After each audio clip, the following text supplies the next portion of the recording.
Good morning everybody. Myself Srimati H. Asha, Associate Professor, Department of Physics, ADB First Grade College, Harpanahalli. In this video, I'll mention Lorentz transformation equations and I discuss about Fitzgerald length contraction and time dilation. Lorentz transformation equations were developed by the Dutch physicist H.L. Lorentz in the year 1904. These equations relate the space and time coordinates from one frame of reference to the another frame of reference. These equations were derived on the consideration that the frame S dash is moving with a constant velocity with reference to frame S along the positive x direction.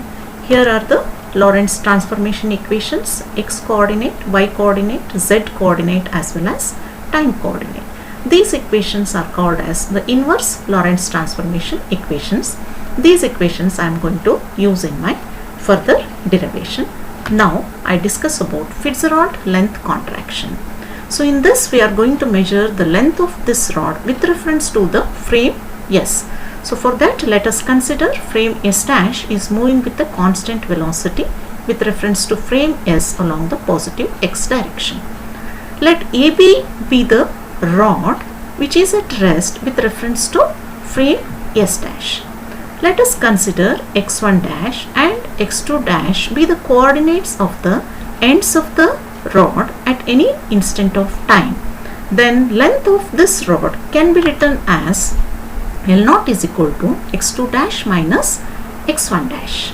Similarly, with reference to frame S, let me consider x1 and x2 be the coordinates of the rod at the same instant of time. Then length measured by the observer with reference to frame S can be written as x2 minus x1. Now consider Lorentz transformation equations and write down the x1 dash coordinate and x2 dash coordinate as x1 dash is equal to x1 minus vt by root of 1 minus v square by c square, and x2 dash is equal to x2 minus vt root of 1 minus v square by c square. Subtracting one from the other, we get this equation, and this can be written as x2 dash minus x1 dash is equal to x2 minus x1 by root of 1 minus v square by c square, because minus vt and plus vt gets cancels with each other. Writing this as L0 and x2 minus x1 as L, will get the final expression as L is equal to L0 root of 1 minus v square by c square. So this is expression for length contraction.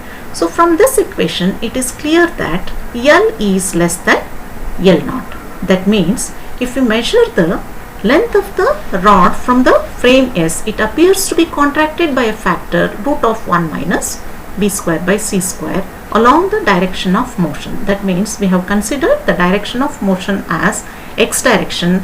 Therefore, the length gets contracted along the x direction. Here I have mentioned some of the shapes here. So this is the shape of the object which is at rest in frame S dash.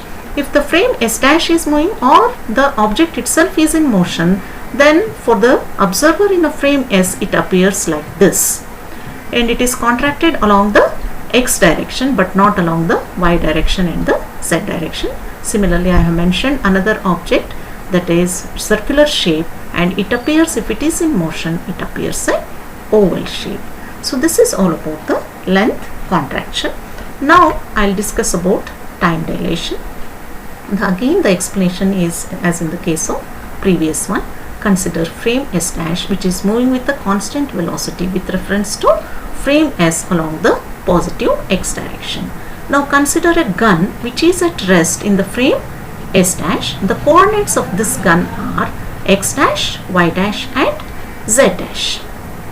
Let us consider, let t1 dash and t2 dash be the time intervals at which the gun fires two shots with reference to frame S dash.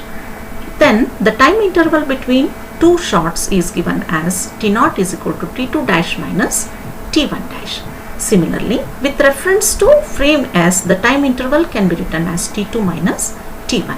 Now consider inverse Lorentz transformation equations for writing the coordinates of t1 and t2. Now students, you may be thinking that why inverse Lorentz transformation equation. Why not Lorentz transformation equations as in the case of length contraction? So if we consider Lorentz transformation equations in this derivation, both t and x will be variable as frame S dash is moving with a certain velocity. Therefore, for the observer in the frame, yes, both the coordinates are x1 and x2 has to be substituted in this equation. Therefore, the calculation becomes very tedious. So we have to consider inverse Lorentz transformation equations. So write down the coordinate of t1 as this and t2 as this, then subtracting one from the other and cancelling the quantities which gets cancels. The equation becomes t2 minus t1 is equal to t2 dash minus t1 dash root of 1 minus v square by c square.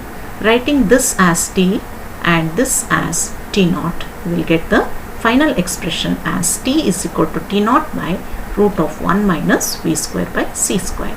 So from this equation it is clear that t is greater than t naught. That means the time appears prolonged or longer for an observer from the frame S. So this concept is known as time dilation. Thank you.